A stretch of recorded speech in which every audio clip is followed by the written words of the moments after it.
julle inskakel. Okay, nee, ek wil net seker maak. Ek wil net weer vir julle sê baie hartlik welkom vanaand. Ek vertrou dat hierdie lesing vanaand sal vir julle baie beteken en ook meer leer van die Here se woord, want ek het nooit besef, jy weet, wat alles in Tessalonisense lê voordat ek nou hierdie intensiewe navorsing begin doen het. Jy weet, mens lees die goed en jy sien dit, maar jy besef nie altyd wat agter dit sit nie. En dis wat dit baie interessant maak, en dis hoekom ek ook die vorige keer toe ons het gedoen het, daai hele inleidende gedagte gegee het oor waarom Paulus die goed geskryf het wat hy geskryf het. Nou terwille van, net om weer julle geheue te verfris, het ek net die laaste paragraaf van daai inleidende gedagte, gaan ek net weer herhaal, net om julle weer te bring waar ons is. Nou, ek herhaal die laaste paragraaf van die voorafgaande indeling. Dit is nodig vir 'n studie van 1 Tessalonisense 4 vers 3 tot 8, om daarop te let dat 'n aantal godsdienstige kultusse in Tessalonika seksuele aktiwiteite buite die huwelik in hulle aanbidding ingesluit het. In die tyd van Paulus was Kabirus kultus die mees populêre godsdiens wat daar beoefen is.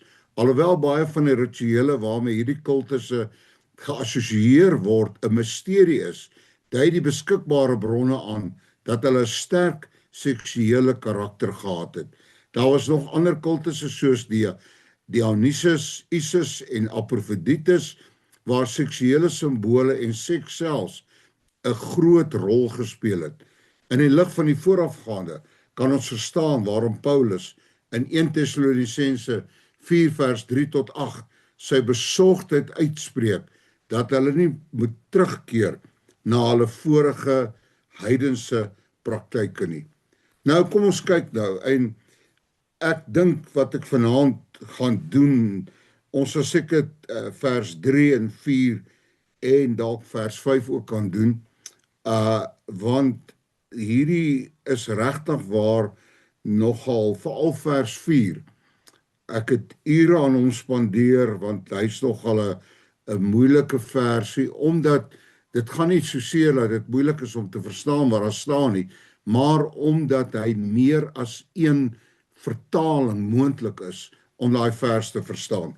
Maar ek gaan net vanaf vir julle vers 3 tot 6 in die Grieks vorm een lang sin, en daarom gaan ek dit vir julle lees, want dit is God se wil dat julle heilig moet leef, dat julle sal onthou of van weerhou van onsedelikheid. Nou lees ek een van die vertalings van vers 4 en vers 5, en dan sal ek 'n ander een ook lees. Die eerste een kom uit die 2020 vertaling uit, dat elkeen sal weet hoe om sy eie vrou op 'n heilige en eerbare wyse te verkry, nie uit wellustige begeerte, soos die heidene wat God nie ken nie. Maar luister nou na die Afrikaanse standaard vertaling, wat 'n baie direkte vertaling is, en dat elkeen van julle sal weet om sy eie liggaam in heiligheid en eer te beheer. As julle oplet, sien julle die een praat van sy eie vrou, en die ander een praat van sy eie liggaam. Nou ons sal daarby kom, en dan sal ons sien wat is nou eintlik reg. Sy eie liggaam sal in heiligheid en eer te beheer. Die een sê te verkry, en die ander een sê te beheer. Nie in hartstog van begeerte nie, soos inderdaad ook die heidene wat God nie ken nie, en dat hy nie sal oortree en sy broer in die saak bedrieg nie, want soos ons tevore vir julle gesê het en nadruklik bevestig het, die Here vergeld al hierdie dinge. Dit is dan nou vers 3 tot by vers 6, wat in net een lang sin in Grieks vorm. Maar kom ons kyk nou eers na vers 3, en ek gaan hom opdeel, die A gedeelte, en dan gaan ek die B gedeelte doen. Hy sê, want dit is God se wil dat julle heilig moet lewe. Nou, die woord heilig in Grieks is die woord hagios, wat Paulus hier gebruik, en daardie woord kom 575 maal in die Septuagint. Nou die Septuagint is die Griekse Ou Testament. Hy kom 575 maal in daardie Ou Testament voor. Louwenaida, dit is 'n Griekse woordeboek, gee die betekenis van hagios as pertaining to be dedicated or consecrated to the service of God, devout, godly, dedicated. Byvoorbeeld, ons lees daarvan in Markus 6:20 en ook Handelinge 2 vers 27. En dan sê hulle ook, and pertaining to be holy, in the sense of superior moral qualities and possessing certain essentially divine qualities in contrast with what is human, holy, pure and divine. So hier kan julle nou sien dat heilig beteken dat jy is afgesonder aan God. Jy's toegewy aan hom. Ons lees byvoorbeeld tekste wat julle kan gaan kyk is Lukas 1 vers 70, Handelinge 3 vers 21, Efesiërs 3 vers 5 waarin dit staan.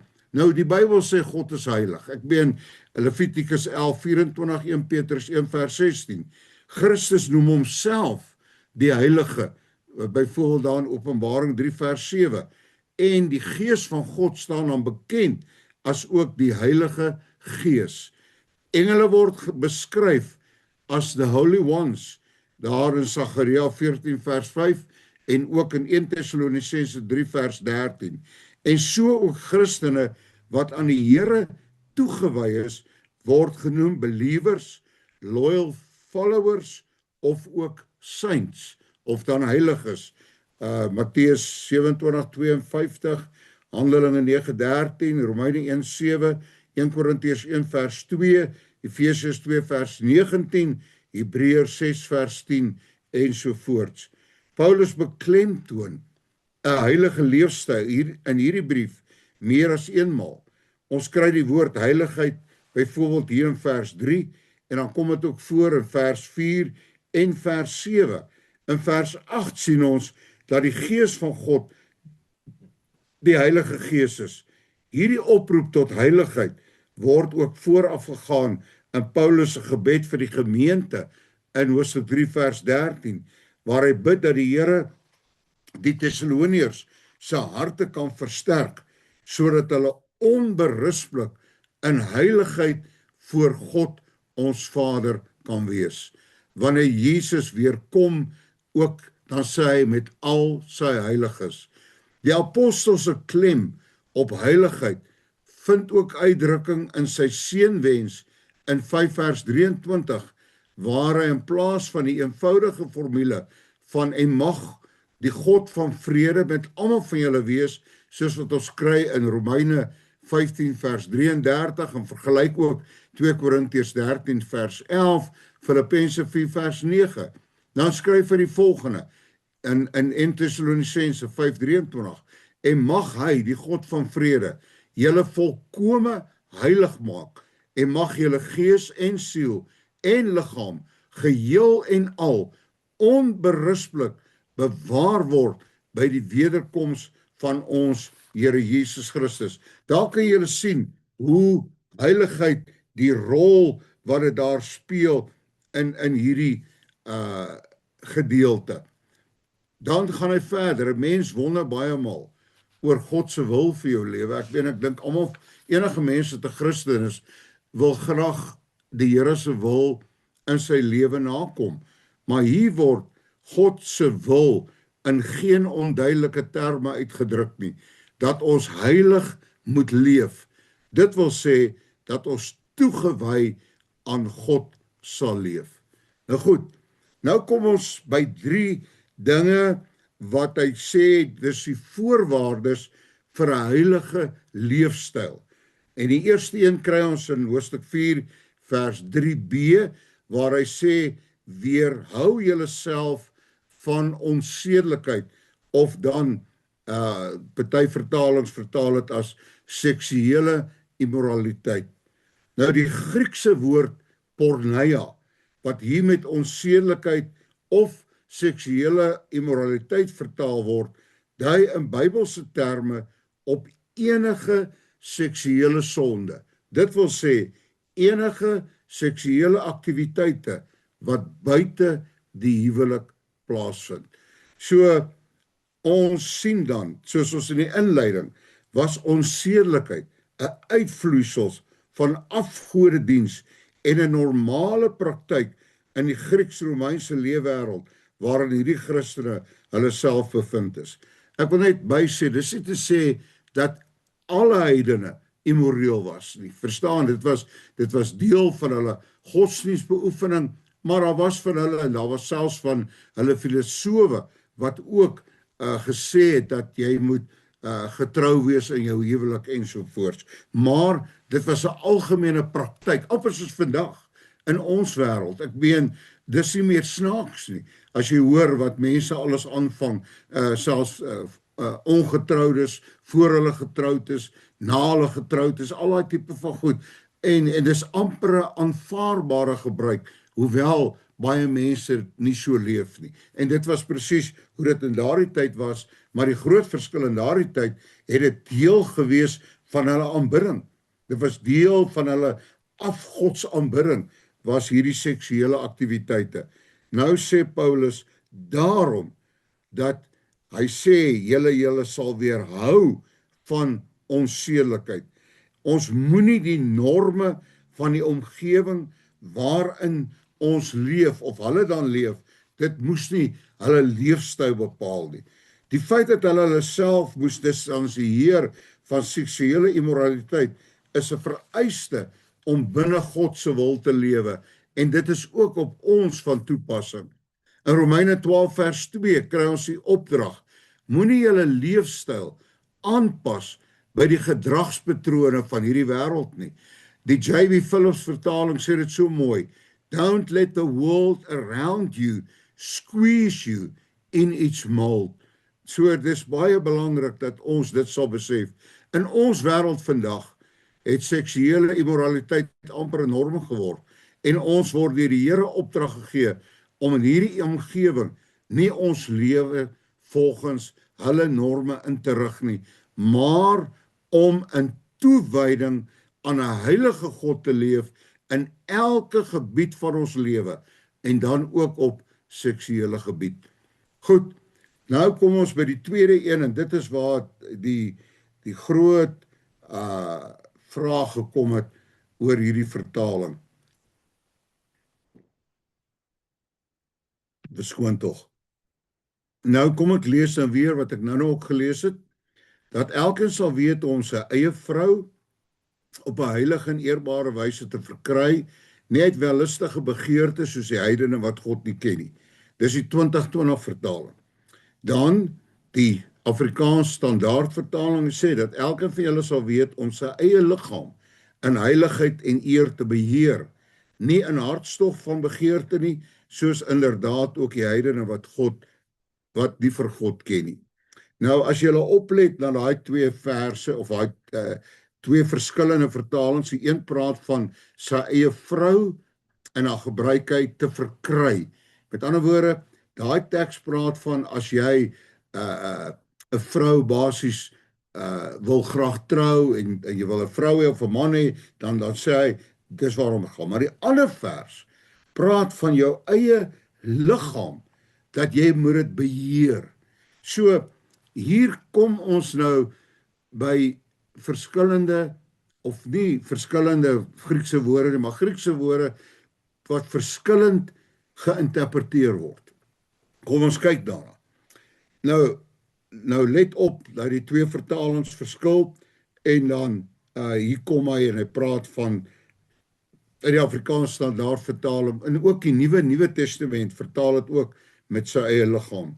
Nou watter een is reg? Dit is nou wat ons onsself moet vra. En weet julle, toe ek nou hierdie goed gaan het, en ek het regtig baie tyd hieraan spandeer, het ek besef dat Bybelvertaling is nie altyd so maklik as wat ons dink nie. Ek meen, ek en Prof Stefan Joubert het bietjie oor hierdie goed gepraat, in hierdie week wat verby is, het ek spesifiek met hom oor hierdie tekste gepraat, en hy sê toe vir my, hulle het eendag 'n toets gedoen, waar hulle vir mense 'n Engelse stuk gegee het, en sê vertaal dit in Afrikaans, en hoe die verskillende maniere wat die mense dit vertaal het. Nou kan julle dink, as dit so moeilik is partymal om van Afrikaans Engels of Engels na Afrikaans te vertaal, kan julle dink hoe moeilik is dit om van Grieks en daardie Grieks, die Koine Grieks wat daardie tyd gebruik is 2000 jaar gelede, om dit te vertaal in Afrikaans of in Engels, een van die tale wat ons ken. Dit is nie, en baie mense sê, hierdie Bybelvertalers, ek wil vir julle sê, dis nie 'n maklike werk. Nou goed, kom ons gaan aan. Wat een is reg? Die algemene Griekse woord in die Nuwe Testament vir vrou dan, of wife, is die woord gine. So, Paulus gebruik egter hier die Griekse woord skios. Nou, ek sê die Griekse woorde vir julle, nie om nou te probeer vreeslik grand wees nie, maar net om vir julle iets te verduidelik, en omdat ons eintlik besig is met 'n Bybelstudie, is dit belangrik dat ons ook na hierdie goed sal kyk. So julle hoef nie die woorde te onthou nie, maar ek wil dit net vir julle sê, dat julle kan sien dat hoe dit dan vertaal word. Nou, hierdie woord kom nog in die Nuwe Testament voor. Nou, luister nou net nie.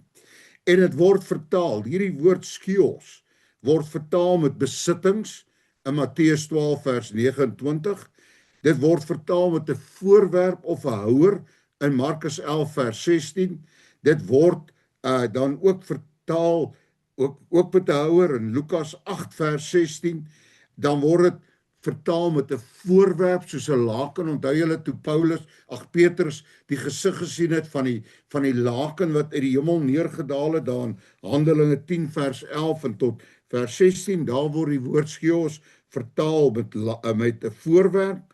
Dan kan dit ook vertaal word met 'n instrument wat ek gekies het, daar in Handelinge 9 vers 15. Dis waar die Here met Sagaria praat en sê, was dit nou Sagaria? Ek meen, verskoon as ek nou 'n verkeerde woord gebruik, maar julle onthou, toe hy vir hom gesê het, hy moet vir Paulus gaan bid, en hy was baie huiwerig, en toe sê hy is vir my 'n uitverkore werktuig. Nou daardie woord wat daar gebruik word is, of 'n uitverkore instrument dan, of 'n werktuig, dis ook dan die woord skios, en dan hier in 1 Tessalonisense word dit vertaal, 3 verskillende maniere, met 'n liggaam, vrou of 'n houer, 'n body, wife of vessel.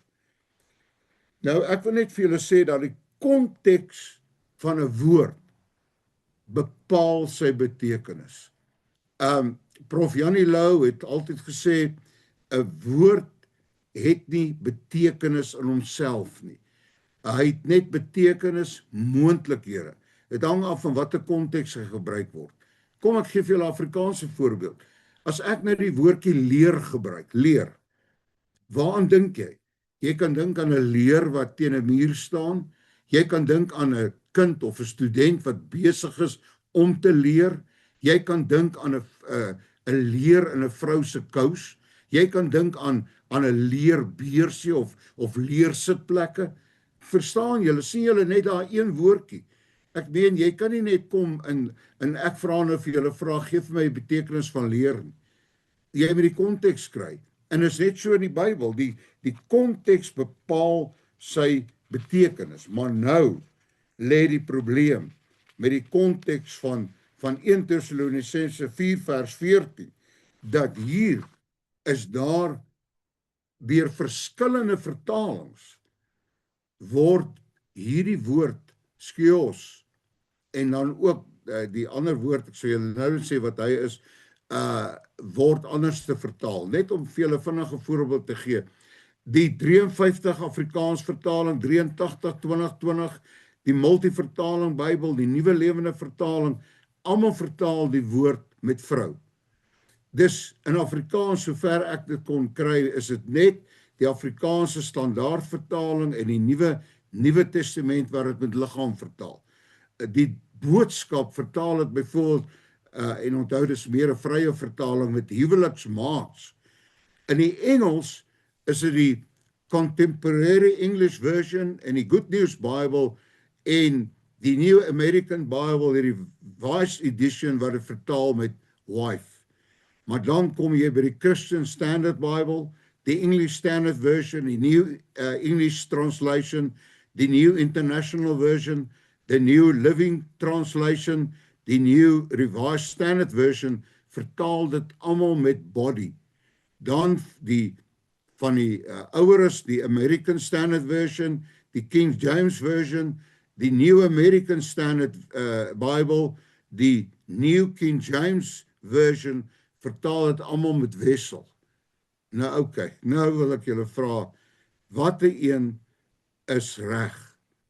Nou, die eerste werkwoord in hierdie teks, wat ons nou van gepraat is die Griekse woord eidenai, wat beteken om te weet of om te weet. Dit is wat dit beteken, daar waar hy sê, dat elkeen van julle weet. Dit is die werkwoord wat gebruik word.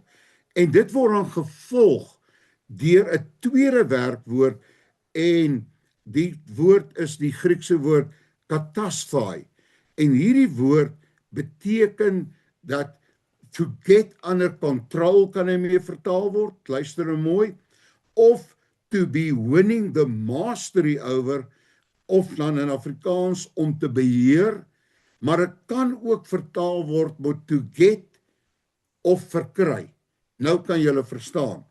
Die ouens wat skios sien as vrou, vertaal hierdie Griekse woord met verkry. Met ander woorde, elkeen van julle moet weet om sy vrou te verkry. Die ouens wat skios sien as liggaam, vertaal dan nie dit met verkry nie, hulle vertaal daai laaste woord met te beheer. Is julle nog saam met my? Ek hoop so. Want wat is vir my was hierdie goed baie, baie interessant. Maar nou, hierdie twee woorde saam, met ander woorde skios, katasphai, vorm volgens Louw-Nida, daai woordeboek saam, 'n idioom, wat letterlik to possess 'n vessel beteken. Hulle sê ook dat it is a euphemistic manner of referring to sexual relations or your sexual life. Each one's sexual life should be holy and honorable. 1 Thessalonians 4 vers 4. It is also possible to understand skios in 1 Thessalonians 4 verse 4 as one's wife.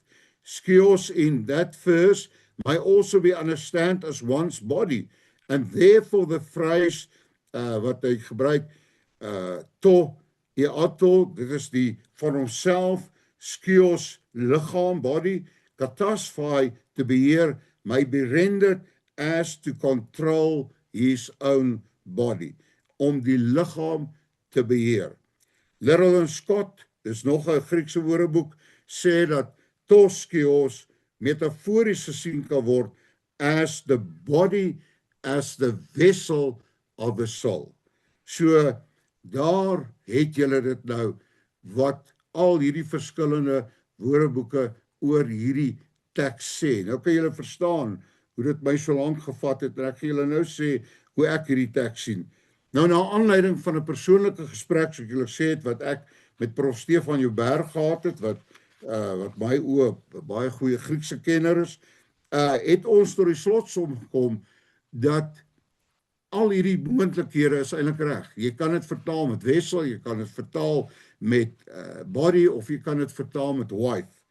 Maar die liggaam is 'n beter vertaling in hierdie konteks. Nou wat vir my baie interessant is, al die nuwer Engelse vertalings vertaal dit almal met body. Is vir my net interessant dat die Afrikaanse vertalings vertaal dit almal met wife, of vrou dan. So, maar daarom gaan ek van die veronderstelling uit dat Paulus hier praat van die beheer van jou liggaam. En dit pas ook in by ander gedeeltes wat Paulus praat oor moraliteit ensovoorts, waar hy baie klem lê op jou liggaam. En as ons daarna kyk na jou liggaam, dan raak dit ook meer manne en vroue. as jy praat van dat jy jou eie vrou moet verkry, dan praat hy eintlik net met mans. Maar as hy sê dit gaan om jou liggaam te beheer, dan praat hy met mans en vrouens. En dit is hoe ons het dan gesien het, en ek sien dit ook so. Julle kan dit anders sien as julle wil, maar ons sal maar eendag vir Paulus moet vra wat het hy werklik bedoel. Goed, die meeste kommentare gebruik ook die woord body. So ek het 'n hele klompie kommentare oor 1 Tessalonisense, en deur die bank gebruik hulle die woord body. Hulle glo dis die regte een. Nou dan een van die kommentare wat 'n man geskryf het met die naam van Gary Sjogren, hy som dit so in sy kommentaar op: All Christians, men and women, should know how to maintain control of their bodies in a way that pleases God in sexual holiness. In ander gedeeltes in die Nuwe Testament word die belangrikheid van liggaamlike reinheid baie sterk beklemtoon. 1 Korintiërs 6 vers 19 sê byvoorbeeld dat ons liggaam 'n tempel van die Heilige Gees is, en dan verklaar hy in vers 20 dat want julle is teen 'n prys gekoop, verheerlik God dan met julle liggaam. Nou hoe moet ons God met ons liggaam? Romeine 8 vers 12 en 13 sê daarom dan, my broers en susters, is dit noodsaaklik dat ons die druk van ons sondige natuur sal weerstaan en nie daarvolgens sal lewe nie. Want as die sondige natuur julle lewe beheer, gaan julle die dood tegemoet. Maar as julle deur die Gees die werke van die sondige natuur doodmaak, sal julle werklik lewe. Die inwonende Heilige Gees gee aan ons die vermoë om jou liggaam in heiligheid en eer te beheer en om God met jou liggaam te verheerlik. Romeine 6 vers 13 stel dit so: julle moet geen deel van julle liggame in diens van die sonde stel as 'n werktuig om goddeloosheid te bedryf nie. Nee, stel julleself in diens van God as mense wat dood was, maar lewend gemaak is, en stel elke deel van julle liggame in diens van God as werktuig om te doen wat God wil. Nou ons het nou gesien dat Paulus gepraat, dit is die wil van God, dat julle heilig sal lewe. En hier sê hy dat hoe ons moet ons liggame tot beskikking van God stel in elke faset van ons lewe. Nie net om dit wat ons sê en wat ons praat nie, maar in ons denke, in ons hele optrede, in ons morele lewe, alles wat daarmee saamgaan, moet ons onsself aan God wy. En dis wat dit beteken om dan heilig te lewe. Jy lewe in toewyding aan God. En wat die hele ding is, as daar versoekings kom en alles wat daarmee saamgaan, dan is die krag van die Heilige Gees daar om aan jou oorwinning te gee. Jy roem nie in jouself nie, jy roem in sy krag wat jou in staat stel om so te kan lewe. En dit gee ook nooit 'n plek dat jy nou vol raak van jouself en dink jy so wonderlik nie. Nee, dit gaan oor as jy heilige leefstyl handhaaf, dat jy kan sê dankie Here dat die Heilige Gees my in staat stel om dit te kan doen. Romeine 12 vers 1 sê Paulus dat dit ons egte godsdiens is wanneer ons liggame as 'n lewende, heilige en aanneemlike offer as ons liggame so aan God gee. Die offer van ons liggame aan God en om elke deel van ons liggaam in diens van God te stel ons in staat deur die krag van die inwonende Heilige Gees om ons eie liggaam in heiligheid en eer te beheer, soos wat 1 Tessalonisense 4 vers 4 dit dan ook sê. So dit is hoe ek sien. En dan sê hy dat in ons liggame, en dan praat hy spesifiek ook op seksuele gebied, laat ons nie gaan en leef met wellustige begeertes soos die heidene wat God nie ken nie. Dit sê die 2020 vertaling, die Afrikaans Standaard vertaling sê, nie in hartstog van begeerte nie, soos inderdaad ook die heidene wat God nie ken nie. Nou hierdie negatiewe term, wellustige begeertes of hartstog van begeerte in Engels, in a passion of lust, kom in 2 ander gedeeltes by Paulus voor. In Romeine 1 vers 26 praat van die oneerbare hartstogte of oneerbare drange of skandelike drifte, soos wat die verskillende vertalings dit vertaal. En dan dis die eerste een was die Afrikaans Standaard, die tweede in die 2020 en die derde in die 83 vertaling en die multivertaling Bybel, en dan praat die 53 vertaling praat van skandelike hartstogte. Dit is hoe hy Romeine 1:26 praat. Kolossense 3 vers 5 in die 2020 vertaling praat van dinge wat ons moet doodmaak. Onsedelikheid, onreinheid, welis en slegte begeertes. Dit stem ooreen met Paulus se betoog in die breër konteks van 1 Tessalonisense 4 vers 5. Aan die ander kant kry ons die positiewe term in heiligheid en eer, soos wat ons gesien het in vers 4, wat die goddelike en die ander gesentreerde fokus, waar jy fokus ook op ander, om nie, dit gaan nie net oor jouself, dit gaan ook oor ander, beklemtoon van gelowiges wat hulle liggaamlike begeertes onder beheer het.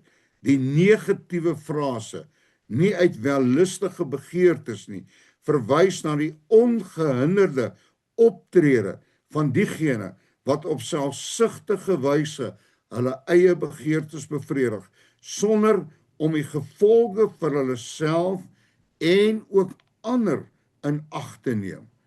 Ek meen, dink maar net aan al die seksuele oordraagbare siektes wat ons al gehoor het van.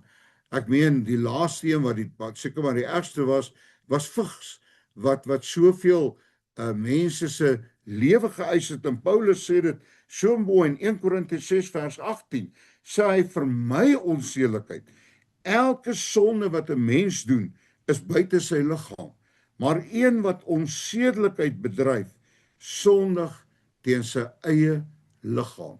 Dis hoekom ek sê, daai 1 Tessalonisense 4 vers 4, maak vir my meer sin, as hy sê dat dit gaan oor jou liggaam wat jy moet beheer, as ek hierdie ander skrifgedeeltes, want een van die beginsels van Bybel uitleg, is ook dat skrif verklaar skrif.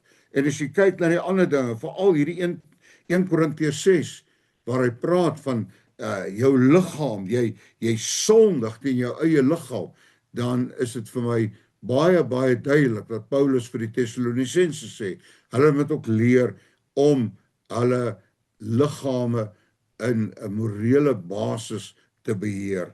Paulus bring 'n kontras tussen die optrede van die Christene in Tessalonika en die ongelowiges wat tussen hulle woon, met die sinsnede soos die heidene wat God nie ken nie. Met ander woorde, hy sê vir hierdie Tessalonisense, mense moenie leef soos die heidene wat God nie ken nie. Dit is nie julle maatstaf nie.